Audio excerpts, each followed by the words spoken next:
Welcome to Shukla study point. आप सभी का स्वागत है आपके अपने YouTube channel Shukla study point में। मैं शिवम शुक्ला आप सभी दोस्तों का हार्दिक स्वागत करता हूं। आज की वीडियो के माध्यम से हम चर्चा करेंगे sociology BA second year third semester का जो आपका क्वेश्चन पेपर हुआ है उसके बारे में। ये सुहेल देव यूनिवर्सिटी है उसका पेपर है, ठीक है। BA second year third semester sociology का पेपर है। एग्जामिनेशन आप देख सकते हो 2022-23 का ये पेपर है। अभी अभी पेपर हुआ है। ये मेजर कोर्स का पेपर है, ठीक है, सोशियोलॉजी का यानी समाज शास्त्र का। सोशियोलॉजी में आपको पढ़ना क्या है? सोशियोलॉजी में आपको social change and social movement in India, यानी इसको हिंदी में क्या बोलेंगे? इसको हिंदी में बोलेंगे सोशल माने होता है सामाजिक, चेंज माने होता है परिवर्तन यानी सामाजिक परिवर्तन, एंड माने और, ठीक है। सोशल मूवमेंट इन इंडिया यानी कि सामाजिक आंदोलन भारत में, ठीक है। तो भारत में सामाजिक आंदोलन क्या?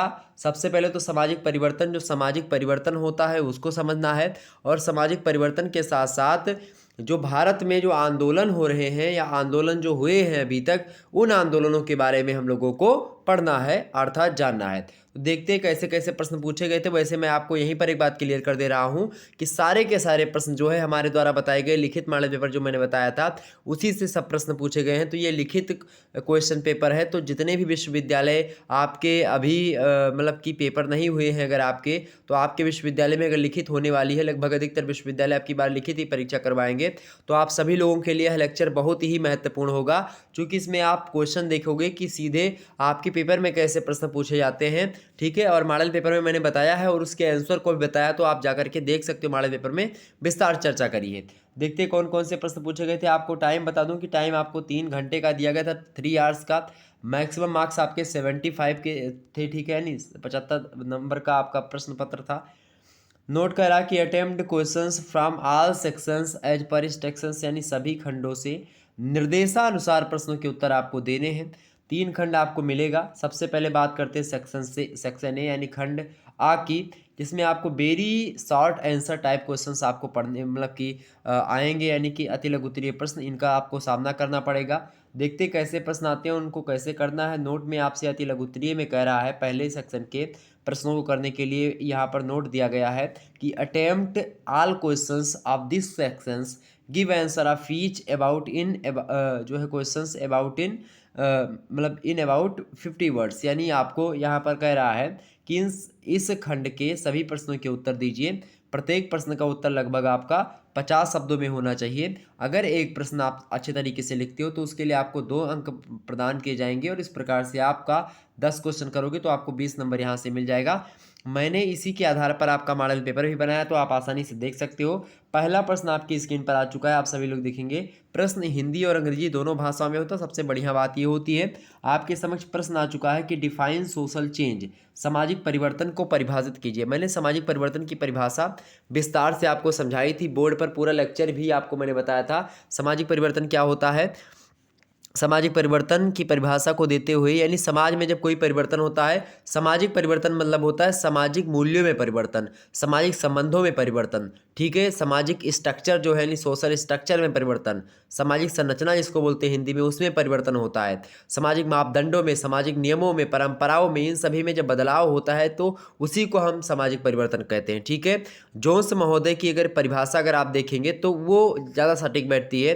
कहते हैं कि सामाजिक परिवर्तन वह शब्द है जो सामाजिक प्रक्रियाओं, सामाजिक प्रतिमानों, सामाजिक अंतःक्रिया या सामाजिक संगठन के किसी अंग में अंतर या रूपांतर को वर्णित करने के लिए प्रयोग किया जाता है, ये जोन्स कहते हैं। जबकि डेविस कहते हैं कि सामाजिक परिवर्तन से केवल वे ही परिवर्तन समझे जाते हैं जो सामाजिक संगठन मतलब कि सांचे, जो समाज का ढांचा होता है और जो कार्य होता है उसमें घटित होते हैं, यानी कि समाज के ढांचे एवं कार्यों में घटित होते हैं। क्या घटित होते हैं? सामाजिक परिवर्तन से केवल वही परिवर्तन समझे जाते हैं जो सामाजिक संगठन मतलब कि समाज के जो ढांचे हैं और जो सामाजिक कार्य हैं उसमें अगर कोई परिवर्तन होता है या बदलाव होता है तो उसको सामाजिक परिवर्तन कहेंगे, ठीक है।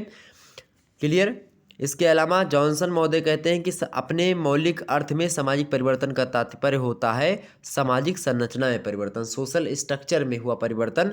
ये बोलते हैं जॉनसन की जब सामाजिक संरचना में परिवर्तन होता है तो उसी परिवर्तन को हम क्या बोलते हैं, सामाजिक परिवर्तन बोलते हैं। तो सामाजिक परिवर्तन मैंने आपको समझा दिए थे ऑलरेडी। इसके 3 प्रतिमान आपको बताए थे, प्रथम प्रतिमान, द्वितीय प्रतिमान और तृतीय प्रतिमान। ठीक है, प्रथम प्रतिमान को रेखीय प्रतिमान, द्वितीय प्रतिमान को आप उतार चढ़ाव प्रतिमान, ठीक है, और तृतीय प्रतिमान को आप क्या बोलते हो, तरंगीय, यानी कि जो है तरंगीय परिवर्तन जिसको आप बोल सकते हो। ठीक है, तो इस प्रकार से मैंने आपको बताया था सामाजिक परिवर्तन के बारे में विस्तार से।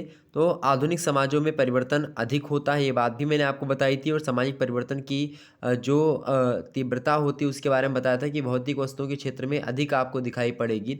ठीक है, सारी चीज़ों को मैंने बोर्ड पर समझाया था, आपने देखा होगा। तो इस प्रकार से आपका ये प्रश्न का उत्तर हो जाता है बड़े आराम से। दूसरा प्रश्न आपसे पूछा गया था, सभी लोग देखिएगा। दूसरा प्रश्न आपसे था, भाई देखें टाइम तो मेरे पास उतना ज़्यादा है नहीं, यहाँ पर बोल बोल करके अगर बताऊंगा तो बड़ा लंबा वीडियो हो जाएगा, लेकिन फिर भी मैं आपको प्रयास करता हूँ कुछ बताने का ताकि आपको आइडिया लग जाए। ठीक है, बाकी मैंने मॉडल पेपर में ऑलरेडी बता रखा है, तो आप वहाँ पर देख सकते हो। प्रश्न है आपका कि what is meant by social progress, यानी प्रोग्रेस माने क्या, तो सामाजिक प्रगति से आपका क्या आशय है। प्रगति आपने प्रगति क्या होती है आप सभी को पता होगा प्रगति के बारे में। प्रगति वो नहीं जो आपकी क्लास में पढ़ती है, प्रगति की मैं बात कर रहा हूँ। सोशल जो परिवर्तन होता है, यानी सामाजिक जो परिवर्तन होता है, वो 4 आधार मैंने बताए थे आपको लास्ट वीडियो में, कि विकास, प्रगति, उद्विकास और एक मैंने और बताया था क्रांति। ठीक है, तो उसी प्रगति की बात यहाँ पर हो रही। प्रगति माने होता है प्रोग्रेस। ठीक है, तो प्रगति किसे कहते हैं बाबू, प्रगति की बात की है तो प्रगति का तात्पर्य किसी भी उस परिवर्तन से है जो समाज के द्वारा मान्यता प्राप्त दिशा में होता है। प्रगति का संबंध उन लक्ष्यों से होता है जो अपनी प्रकृति से नैतिक तथा मूल्यगत होते हैं। ठीक है, चीज़ें क्लियर हो रही हैं। तो ये होता है आपका प्रगति। प्रगति के बारे में अगर बताई जाए, प्रगति जो होती है वो खास करके आप देखेंगे जो है एक समाज के लिए जो परिवर्तन प्रगति है, वही दूसरे समाज के लिए प्रगति नहीं भी हो सकता, ये बात भी आप ध्यान रखेंगे। और प्रगति की दशा में मानव की प्रकृति पर निर्भरता कम होना जो है सदैव आवश्यक नहीं होता है। तो कुल मिलाकर के प्रगति जो होती है इसके बारे में आपको मैंने ऑलरेडी पूरा बताया था, प्रगति के परिभाषा के बारे में विस्तार से हर एक मुद्दे को आपको समझाया है। आप आसानी से अगर वीडियो देखेंगे तो प्रगति के बारे में समझ सकते हैं। तो प्रगति एक प्रकार का समाज में हुआ परिवर्तन है, ये बात ध्यान रखेंगे। ओके, समझ में आ गई बातें, आगे बढ़ा जाए। तो प्रगति के बारे में आप समझ गए। ठीक है, प्रगति और इसके अलावा आपका क्रांति, उद्विकास और विकास, ये 4 फैक्टर्स होते हैं जो कि खास करके समाज में परिवर्तन के लिए माने जाते हैं कि भाई ये चीज़ें जो है इसके कारण से परिवर्तन होता। तो सामाजिक परिवर्तन के आप प्रकार बोल सकते हो। ठीक है, प्रगति को, उद्विकास को।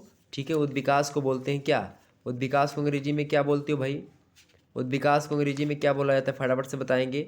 उद्विकास को एवोल्यूशन बोला जाता है। ठीक है, ये बात भी ध्यान रखेंगे। और विकास को डेवलपमेंट बोला जाता है, क्रांति को रेवोल्यूशन बोला जाता है। क्लियर, तो इस 4 चीज़ों को आप ध्यान रखेंगे।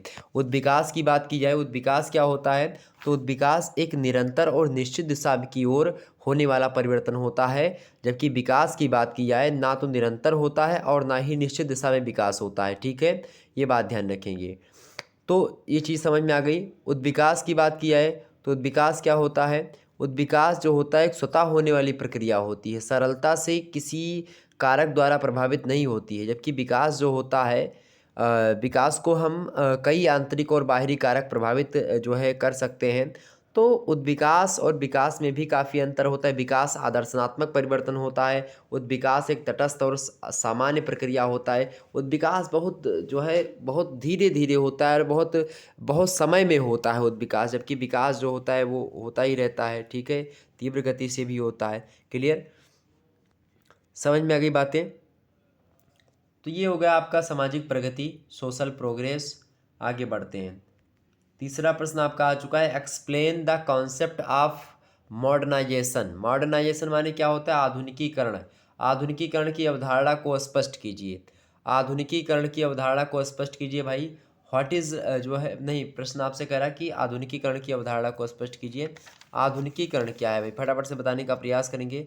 आधुनिकीकरण के बारे में आपसे पूछ रहा है, बहुत बढ़िया प्रश्न है एग्जाम पॉइंट ऑफ व्यू से कि भाई आधुनिकीकरण क्या है। आधुनिकीकरण जो है क्या है, बताएं, सभी लोग बताने का प्रयास करेंगे। आधुनिकीकरण के बारे में बताएंगे भाई। आधुनिकीकरण यानी मॉडर्नाइजेशन, ठीक है। बढ़िया प्रश्न है आपका आधुनिकीकरण के बारे में। आधुनिकीकरण माने होता है जो नए नए मूल्य आ रहे हैं। आप देखते हैं आजकल के लोग जो है कटी फटी जीन्स पहन करके बोलते हैं मैं मॉडर्न हूँ, आधुनिक हूँ। चश्मा और जो है टाई लगा करके कोई आधुनिक नहीं बन जाता है, ये बात आप ध्यान रखेंगे। और अगर कोई धोती कुर्ता गमछा अगर पहने हुए है तो वो गंवार नहीं होता है, ये बात भी ध्यान रखेंगे, ठीक है। उसमें बहुत ज़्यादा टैलेंट छुपा हुआ होता है, ठीक है।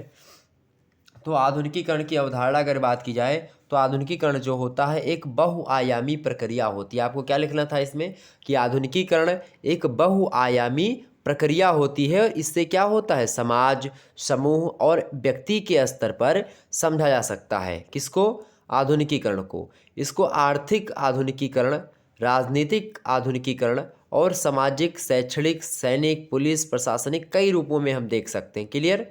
तो ये आधुनिकीकरण की चीज़ें हैं। आधुनिकीकरण समकालीन दृश्य की सबसे प्रभावशाली विशेषता है, क्योंकि बहुत सारे देश जो हैं इसकी पकड़ में है आधुनिकीकरण में। आप देखते हैं अलग अलग देशों में आधुनिकीकरण जो होता है, जो लोग मतलब कि कोई देश आगे है किसी मामले में तो उसका सीख करके, अनुकरण करके आगे अपने आप को आगे बढ़ाने का प्रयास मॉडर्न तरीके से, ठीक है।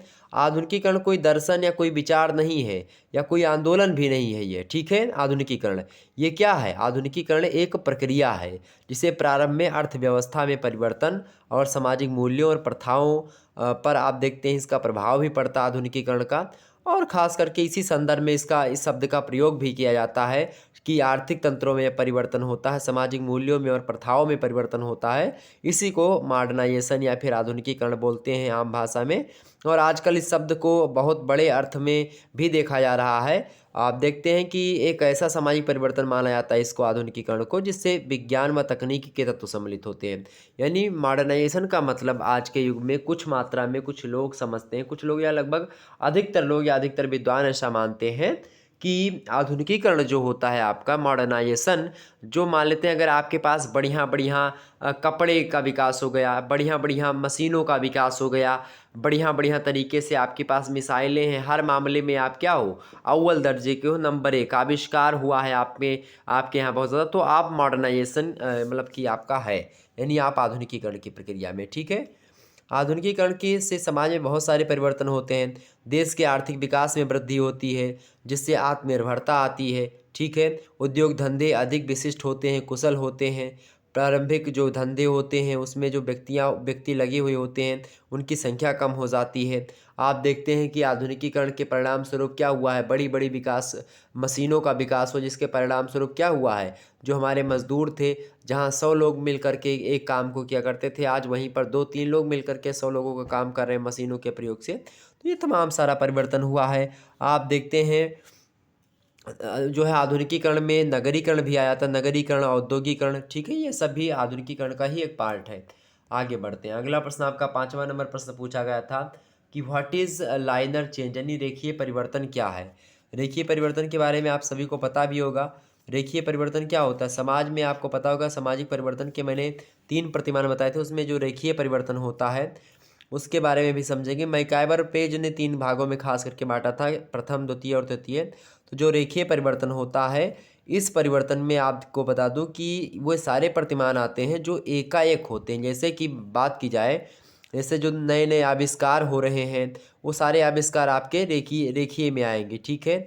आप देखते हैं कि ये परिवर्तन एक बार उत्पन्न होने के बाद लगातार क्या होते हैं, किसी न किसी रूप में चलते रहते हैं, उसमें चेंजमेंट होता है। जैसे पहले रेडियो का मान लेते हैं विकास हुआ है, रेडियो के बाद में लोग आवाज़ केवल सुनते थे पहले, फिर क्या हुआ, लोगों को एक प्रकार से टेलीफोन का विकास हुआ। अब टेलीफोन के बाद में आप देखते हैं बड़े बड़े स्क्रीन टच फ़ोनों का विकास हुआ, ठीक है। रेडियो के बाद में टेलीविज़न का विकास हुआ, टेलीविज़न के बाद में आप देखते हैं सीडी बनी, सीडी के बाद में आज डिश एंटीना हो गया, ठीक है। नहीं तो पहले एक एंटीना हुआ करता था जिसपे केवल डीडी यानी दूरदर्शन चैनल आता था, वही उसी पर जो आता था वही देखते थे। आज चैनल है, जो मन कहे वो देखो बदल बदल करके। तो कई सारी चीज़ें, रेडियो, टेलीफोन, वायुयान, तमाम प्रकार के आविष्कार हैं जिनमें जो है लगातार संशोधन भी होते रहते हैं और लगातार इस प्रकार से होता। तो इस प्रकार का जो परिवर्तन होता है उसको रेखीय परिवर्तन कहते हैं। रेखीय परिवर्तन का मतलब होता है कि लगातार एक ही दिशा में आगे बढ़ने की प्रवृत्ति, ठीक है। जब कोई परिवर्तन एक ही दिशा में होता है और लगातार होता है, ठीक है, तो वो परिवर्तन आपका रेखीय परिवर्तन कहा जाता है। क्लियर, समझ में आ गई बातें? ओके, आगे बढ़ा जाए। अगला प्रश्न आपका क्या है भाई? अगला प्रश्न आपका देखेंगे यहाँ पर 5वां नंबर प्रश्न है, वो 4था नंबर प्रश्न था। 5वां नंबर आपका प्रश्न है कि what is meant by little tradition. लघु परंपरा का क्या अर्थ है? लघु परंपरा को एक प्रकार से स्थानीयकरण भी कहते हैं। लघु परंपरा के होने की प्रक्रिया है स्थानीयकरण। तो इसमें क्या होता है कि भाई अगर खास करके बात की है तो कुछ एक बड़ा बृहत होता है, बृहत परंपरा होती है। परंपरा का मतलब होता है, आप देखेंगे कि एक छोटे से क्षेत्र में अगर होती तो उसको लघु परंपरा, अगर बृहत क्षेत्र में तो वो बड़ी परंपरा होती है। लेकिन यह जो है लघु परंपरा की खास करके बात की जाए तो एक ऐसी प्रक्रिया है जिसके द्वारा किसी समाज की बृहत परंपराओं के अंदर एक स्थान विशेष के विश्वासों और कर्मकांडों का समावेश होने लगता है, ठीक है। तो उसको हम कहते हैं, यानी कि जो है बड़े समाजों में छोटी छोटी परंपराएं जो होती हैं, जैसे कि आदिवासियों की छोटी छोटी परंपराएं होती बीच बीच में, तो वो चीज़ें, ठीक है, आपको बता दूं तो इसी प्रकार से, और इसको स्थानीयकरण की भाषा में भी समझ सकते हैं। एक होता है, मतलब जैसे आप देखते हैं भारतीय संदर्भ में आप देखते हैं कि भारतीय ग्रामीण अपने पूर्वज की मृत्यु, आत्मा, प्रेम आत्माओं में अधिक विश्वास करते हैं, जिससे क्या करते हैं उनके प्रति अटूट विश्वास भी होता है। तो ये सब एक प्रकार से क्या होता है कि ये स्थानीयकरण होता है। स्थानीयकरण और सार्वभौमिकरण दो प्रक्रियाएं होती हैं, हालांकि समझेंगे इन चीज़ों को, ठीक है। तो लघु परंपरा का मतलब होता है छोटी परंपरा की, कोई बृहद क्षेत्र है, बड़ा क्षेत्र है, उसमें छोटी छोटी जो है वो परंपराएं हैं, ट्रेडिशन है, जो कि अपने आप को बचाए रखने का प्रयास करते हैं, तो वही होता है। क्लियर, आगे बढ़ते हैं। आपसे अगला प्रश्न पूछा गया था, सारे प्रश्न मैंने बताए हैं, आप मॉडल पेपर जा करके देखेंगे। अगला प्रश्न है आपका, डिफाइन द संस्कृति जेसन, यानी संस्कृतिकरण को परिभाषित कीजिए। संस्कृतिकरण के बारे में आपसे प्रश्न पूछ रहा है। बढ़िया प्रश्न है, आपकी परीक्षा के दृष्टि से भी बहुत महत्वपूर्ण प्रश्न है। प्रश्न क्या है भाई? संस्कृतिकरण। संस्कृतिकरण किसे कहते हैं? जिसको आप क्या बोलते हो? संस्कृति, अंग्रेजी में क्या बोलते हो? संस्कृतिजेशन, ठीक है। तो आप देखिए संस्कृतिकरण किसे कहते हैं, आपको मैंने बताया भी है वीडियो में, ठीक है। मॉडल पेपर में मैंने आसानी से आपको समझाया है। तो संस्कृतिकरण की बात की जाए तो इसका प्रतिपादन सबसे पहले भारतीय समाजशास्त्री थे एम.एन. श्रीनिवास, उन्होंने किया था। ये बात आप थोड़ा सा ध्यान रखेंगे, और ओके। और उन्होंने एम.एन. श्रीनिवास कहते हैं संस्कृतिकरण की परिभाषा को देते हुए कि संस्कृतिकरण वह प्रक्रिया है जिसके द्वारा कोई नीच हिंदू जाति, जनजाति या फिर कोई समूह किसी उच्च जाति या जनजाति का या समूह का किसी कोई निम्न जाति, निम्न एक प्रकार से जनजाति या कोई निम्न समूह जब किसी उच्च जाति, उच्च जनजाति और उच्च समूह का क्या करता है, जो है जो उसका मतलब कि कर्म होता है उसको जब अपनाता है या उसको अपना करके क्या करता है, अपनी जीवन पद्धति को बदल लेता है। किसके अनुसार? यानी कि वो बड़ा जाति का है, वो ऐसा काम कर रहा है तो मैं भी वैसा काम करूँगा, वो भी अपनी संस्कृति मतलब अपनी चीज़ों को बदल लेता है। तो वह खास करके प्रक्रिया, बदलने की प्रक्रिया, वो होती है संस्कृतिकरण की, ठीक है। संस्कृतिकरण आप देखते हैं भारत में बहुत बार आपको दिखाई पड़ा होगा। तो कहीं ना कहीं पे संस्कृतिकरण यही होता है, समझ में आ गया। यानी कि बड़ी जातियों का अनुकरण करना, खास करके छोटी जातियों के द्वारा, यही संस्कृतिकरण कहलाता है समाज की भाषा में। क्लियर, समझ में आ रही बात है ना? मजूमदार और मदान कहते हैं कि जब संस्कृति के कुछ तत्व अथवा प्रतिमान दूसरी संस्कृतियों में फैलने लगते हैं तो इसका अर्थ केवल सांस्कृतिक प्रसार होता है। जब दूसरी संस्कृति के प्रभाव से एक समूह का संपूर्ण जीवन ही परिवर्तन की प्रक्रिया में आ जाता है तो इस स्थिति को हम संस्कृतिकरण कहते हैं। कुल मिलाकर के संस्कृतिकरण क्या होता है कि उच्च जाति, उच्च धर्म या फिर कोई जो उच्च कहा जाता है, समाज में माना जाता है, उसके जो कर्म है या फिर उसके द्वारा जो प्रक्रियाएं की जाती है, जब उसको कोई जो छोटे या फिर जो है उससे नीचे जाति का लोग होता है, जब वो उसको अपना लेता है तो उसको संस्कृतिकरण बोलते हैं उस प्रक्रिया को, ठीक है। क्लियर, यही होता है समाजशास्त्र की भाषा में संस्कृतिकरण। समझ में आ गई बातें? आगे बढ़ा जाए फिर, चले। वैसे संस्कृतिकरण की कई सारी विशेषताएं भी हैं, सांस्कृतिकरण की प्रक्रिया सामाजिक गतिशीलता को प्रकट करती है। सांस्कृतिकरण की प्रक्रिया निम्न जातियों से संबंधित है। सांस्कृतिकरण की प्रक्रिया केवल हिंदू जातियों तक ही सीमित नहीं है, बल्कि अन्य जो है धर्मों जातियों में भी आपको देखने को मिलेगी। इसके अलावा सांस्कृतिकरण की प्रक्रिया द्विमार्गी होती है। सांस्कृतिकरण के विभिन्न आदर्श हो सकते हैं। सांस्कृतिकरण पीढ़ियों का प्रयास है। कई सारे सांस्कृतिकरण एक सार्वभौमिक प्रक्रिया है, यूनिवर्सल एक प्रकार से प्रक्रिया है। ठीक है, क्लियर। तो चलें आगे समझते हैं। अगला प्रश्न आपसे क्या पूछा गया था। अगला प्रश्न आपका है, देखेंगे सभी लोग, सूचना प्रौद्योगिकी। व्हाट इज मीन्ट बाई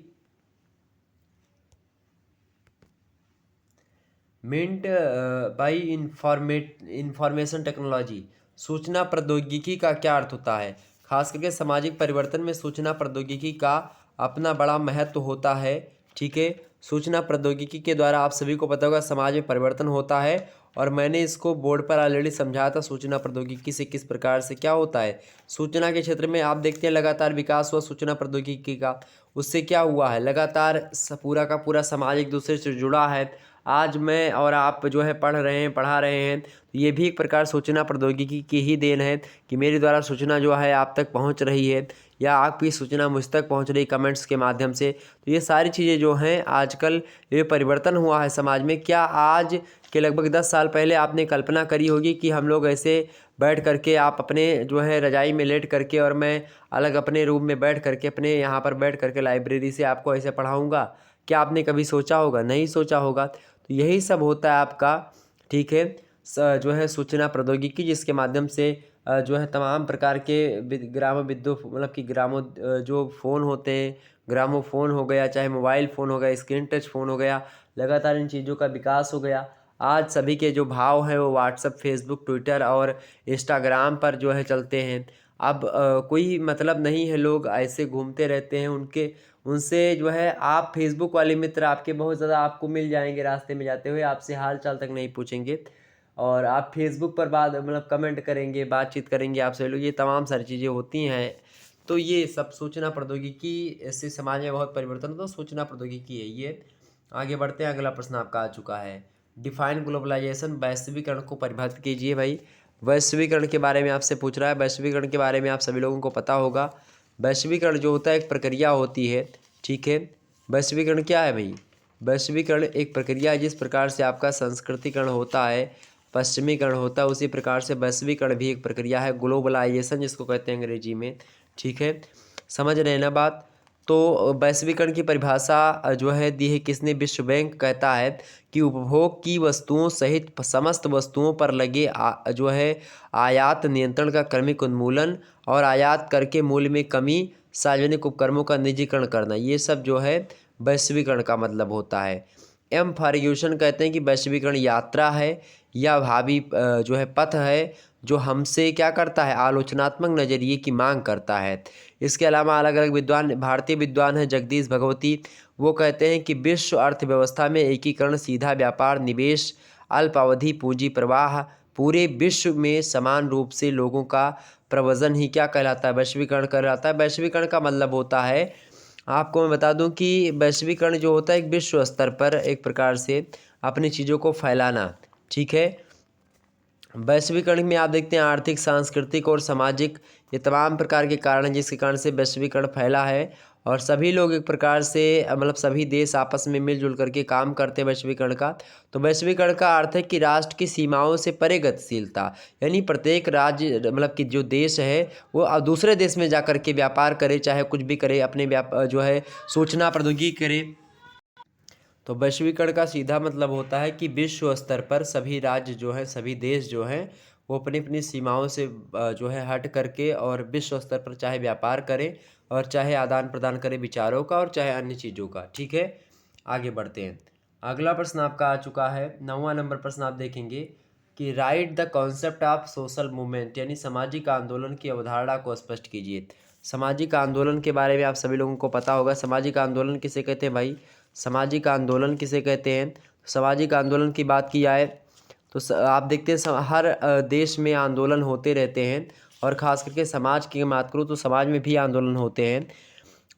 जो है टर्नर और बिलियन कहते हैं कि एक सामाजिक आंदोलन को एक समाज अथवा समूह जो होता है जिसका कि वह एक भाग होता है, उसके अंतर्गत कुछ निरंतरता से परिवर्तन उत्पन्न करने या एक परिवर्तन को रोकने के लिए सामूहिक व्यवहार के रूप में परिभाषित किया जाता है। सामाजिक आंदोलन की मैं बात करूं तो समाज में क्या होता है, आप देखते हैं लगातार, चाहे किसी संस्था के द्वारा आंदोलन किया जाता है, चाहे कोई जो है दबाव समूह यानी प्रेशर ग्रुप्स होते हैं उनके द्वारा क्या किया जाता है, क्या सामाजिक आंदोलन किया जाता है। ठीक है, और इसके अलावा आपको एक परिभाषा मैं और आपको बताऊंगा। हर्बर्ट जो है ब्लूमर महोदय हैं, उन वो कहते हैं कि सामाजिक आंदोलन जीवन की एक नई व्यवस्था को स्थापित करने के लिए सामूहिक प्रयास कहा जा सकता है। मैरिल और एल्ड्रिच कहते हैं कि सामाजिक आंदोलन रूढ़ियों में परिवर्तन के लिए अधिक या कम मात्रा में चेतन रूप से लिए गए प्रयास होते हैं। तो इस प्रकार से अलग अलग विद्वानों ने सामाजिक आंदोलन की अलग अलग परिभाषा दी है। निश्चित तौर पर हम इनको समझने का प्रयास करेंगे आने वाले समय में। बाकी जो है मॉडल पेपर में मैंने समझाने का प्रयास किया है, और भी एक मॉडल पेपर में बनाऊंगा, उसमें विस्तार से हर एक चीज़ को समझा दूंगा। 10वां प्रश्न आपसे पूछा गया था कि what do you understand by women activism, यानी महिला सक्रियता से आप क्या समझते हैं। आप देखते हैं दिन प्रतिदिन जो है महिला सक्रियता का मतलब क्या होता है कि महिलाएं भी अब अपने जो है अधिकारों को समझने लगी हैं, अपनी बात को रखने लगी हैं। तो इसी से समझ आप तात्पर्य लगा सकते हैं। ठीक है, तो महिला आंदोलन भी बहुत सारे हुए हैं, तो उनको भी थोड़ा सा समझना पड़ेगा, ताकि एग्जाम में आपसे अगर प्रश्न पूछे तो आप आसानी से कर पाएंगे। ठीक है, तो महिला आंदोलन भी बहुत सारे हुए हैं। क्लियर, समझ रहे हैं ना। तो महिला आंदोलन की अगर खास करके बात की है तो लगातार कई सारे आंदोलन हुए हैं महिलाओं को लेकर के। महिलाएं स्वयं खड़ी हुई हैं अपने अधिकारों की मांग के लिए, चाहे वो वोट डालने के अधिकार की बात हो, और चाहे आजकल आप देखते हैं हर क्षेत्र में महिलाएं जो है पुरुषों के साथ कंधे से कंधा मिलाकर के खड़ी हैं। तो ये सब, यही सब महिला सक्रियता है, यही सब वुमेन जो है एक्टिविज्म है। इसको थोड़ा सा और सैद्धांतिक तरीके से मैं समझाने का प्रयास करूँगा। आप देखते हैं कि पति पत्नी के बीच दाम्पत्य संबंधों का कोई महत्वपूर्ण स्थान नहीं हो सका है, लेकिन फिर भी आज देखते हैं सामाजिक अधिकारों के प्रति जागरूकता में इन सभी बातों को ध्यान रखा जाता है कि भाई प्रतिस्वतात्मक परिवार जहाँ पर है वहाँ पर माँ स्वतात्मक परिवार भी उसको बढ़ाया जाए। और कई सारे आरोप भी लगे हैं, कई इस प्रकार की जागरूकता भी आपको दिखाई पड़ी है।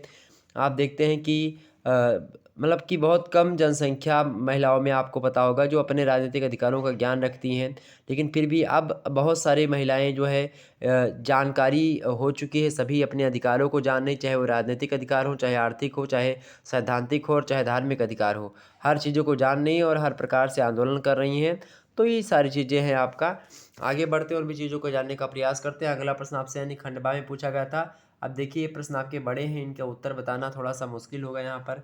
ठीक है, क्योंकि आपके समझ में नहीं आएगा और बहुत विस्तार से बताने में समय आपका ज़्यादा चला जाएगा। ठीक है, बाकी मैं समझाने का प्रयास करूंगा। सेक्शन बी यानी सेक्शन 12 में जो प्रश्न आपसे पूछे गए थे, यानी शॉर्ट आंसर टाइप क्वेश्चन यानी लघु उत्तरीय प्रश्न पूछे गए थे, इनको आपको करना कितना है भाई। देखिए यहाँ पर आपको 5 प्रश्न करने हैं। Attempt any 5 questions of this sections give answer of each question in about 200 words. आपको बता दूं कि 5 प्रश्न आपको करने हैं यहाँ से। 7 नंबर का एक प्रश्न है, 35 नंबर आपको मिलेगा। ठीक है, इस खंड से किन्हीं 5 प्रश्नों के उत्तर दीजिए। प्रत्येक प्रश्न का उत्तर लगभग 200 शब्दों में आपका होना चाहिए। प्रश्न आपसे पूछा गया था भाई, देखेंगे सभी लोग कि प्रश्न आपसे था कि राइट द जो है differences between social change and social movement, यानी सामाजिक परिवर्तन तथा सामाजिक आंदोलन में क्या अंतर होता है, लिखिए। ठीक है, सामाजिक परिवर्तन जो होता है वो व्यक्तियों के द्वारा नहीं किया जाता। सामाजिक परिवर्तन होता रहता है, खास करके समाज में सामाजिक परिवर्तन हो भी सकता है, व्यक्तियों के द्वारा नहीं भी हो सकता है। ठीक है, जबकि बात की जाए मतलब व्यक्तियों के द्वारा, खासकर सामाजिक परिवर्तन वो अपने आप भी होता है, व्यक्तियों के द्वारा भी होता है योजनाबद्ध तरीके से, लेकिन सामाजिक जो आंदोलन होते हैं वो योजनाबद्ध तरीके से ही होते हैं। ठीक है, कई सारे अंतर चर्चा करेंगे इन सभी मुद्दों पर। अगला प्रश्न आपका आ चुका है, तीसरा number. What do you understand by जो है रिलेटिव, ये क्या लिखा हुआ है आपका, डेप्रीवेशन। ठीक है, यानी तुलनात्मक अभाव बोध से आप क्या समझते हैं। तुलनात्मक अभाव बोध के बारे में समझेंगे। वहीं अगला प्रश्न आपसे चौथा नंबर प्रश्न पूछा गया था कि right a note on Jharkhand movement, Jharkhand आंदोलन जो हुआ है उस पर एक टिप्पणी लिखनी थी। ठीक है, इसके अलावा अगला प्रश्न आपसे पूछा गया था what do you understand by peasant movement, यानी कृषक आंदोलन जो है उससे आप क्या समझते हैं। ये सारे आंदोलन जो हैं आपके लिए परीक्षा की दृष्टि से बहुत महत्वपूर्ण है, इनको थोड़ा सा ध्यान रखेंगे। ओके, इसके अलावा अगला प्रश्न था आपका distinguish between social progress and evolution, सामाजिक प्रगति और विकास में क्या अंतर होता है, यह आपसे प्रश्न पूछा गया था। तो इन सभी चीज़ों के बारे में ऑलरेडी मैंने तो ये अंतर बताया ही है। आगे देखते हैं, अगला प्रश्न आपसे पूछा गया था, right the sociological meaning of social change, सामाजिक परिवर्तन का समाजशास्त्रीय अर्थ क्या है, इसको भी मैंने बताया है पहले चैप्टर में भी, आप देख सकते हो। इसके अलावा फोकस अपान डिफ्यूजिम यानी कि प्रसारवाद जो होता है उस पर प्रकाश आपको डालना है। अगला प्रश्न प्रसारवाद मतलब एक प्रकार से जो विस्तारवाद है वो, ठीक है। अगला प्रश्न आप देखते हैं, डिस्कस जो है Marxian theory of social change यानी सामाजिक परिवर्तन के मार्क्सवादी सिद्धांत की विवेचना कीजिए। कार्ल मार्क्स आप सभी को पता होगा, वो किस प्रकार से देते हैं विचारधारा भाई।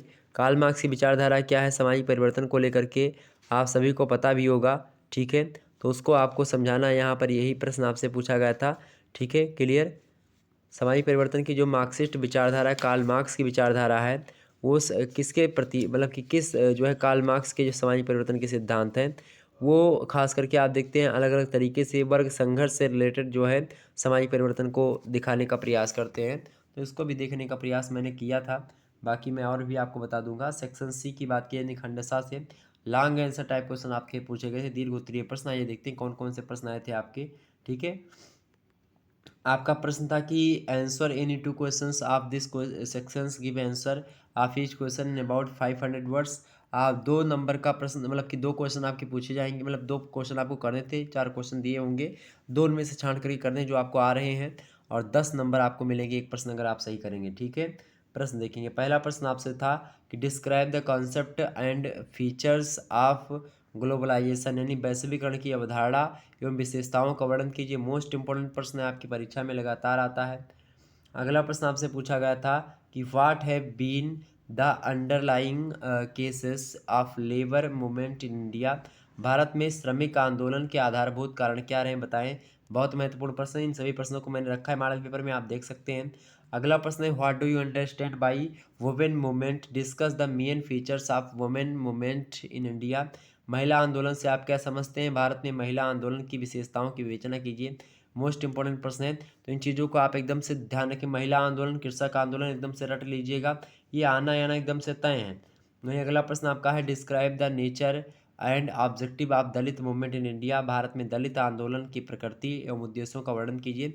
ये सब मैंने बताया है। आप मॉडल पेपर खोलेंगे तो अधिकतर प्रश्न हमारे द्वारा बताए गए मॉडल पेपर से ही आए हुए हैं। एक आध 2 प्रश्न आपके हैं जो अलग से पूछे गए हैं, लगभग 3 प्रश्न या 4 ऐसे हैं जो कि अलग से आए हैं, ठीक है। और बाकी सारे प्रश्न आपके हमारे मॉडल पेपर से आए हैं। और अगर वो 4 प्रश्न आप निकाल भी दोगे तो आपका जितना करना था, यानी 4 क्वेश्चन आपके दीर्घ उत्तरीय में थे, दिए थे, उनमें से 2 ही करने थे, तो लगभग 3-4 प्रश्न हमारे दीर्घ उत्तरीय के सारे दिए गए हैं, हमने पढ़ाया बताया है कि आएगा ये।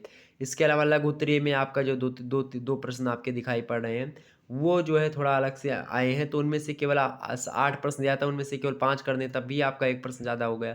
तो इस प्रकार से आपको करना क्या है कि आपको आसानी से मॉडल पेपर को देखना है, जाकर के प्लेलिस्ट में वीडियो है, आप मॉडल पेपर देखें, ठीक है। इसके अलावा और मॉडल पेपर मैं बना दूंगा, जल्द ही मॉडल पेपर आपका तैयार कर दूंगा, उसमें विस्तार से मैं चर्चा कर लूँगा हर एक पॉइंट पर, और आप आसानी होगी आपको उसको समझने में। चलिए फिर मिलते हैं नेक्स्ट वीडियो में, तब तक के लिए जय हिंद जय भारत। आप सभी का बहुत बहुत धन्यवाद हमारे से जुड़ने के लिए। इसी प्रकार से हमेशा प्यार बनाए रखिएगा। आपको बता दूँ कापी आपको कैसे लिखना है, इसको लेकर के मैंने अभी अभी एक वीडियो बना रखी, मतलब कि कल बनाई थी वीडियो, आप इसको देख लीजिएगा। यह वीडियो बहुत ही महत्वपूर्ण वीडियो है, ये वीडियो अवश्य देख लीजिए। कापी लिखने की शैली इसमें मैंने बता दी है, बहुत महत्वपूर्ण बातें बताई है, ऐसी बात बता दी है जो कि आपको अभी तक पता नहीं है, अंदर की बात बताया हूँ, ठीक है। जो खास करके जो अगर आप जान जाओगे तो निश्चित तौर पर आपको अच्छा लगेगा, और आप सोचोगे कि सर जी आपने इतनी अच्छी बात पहले क्यों नहीं बताई, ठीक है। तो भाई जब पता चली तब मैं इसको और अच्छे तरीके से बताने का प्रयास किया, ताकि आपका फ़ायदा हो सके, ठीक है। धन्यवाद, मिलते हैं नेक्स्ट वीडियो में, तब तक के लिए जय हिंद जय भारत, बहुत बहुत धन्यवाद।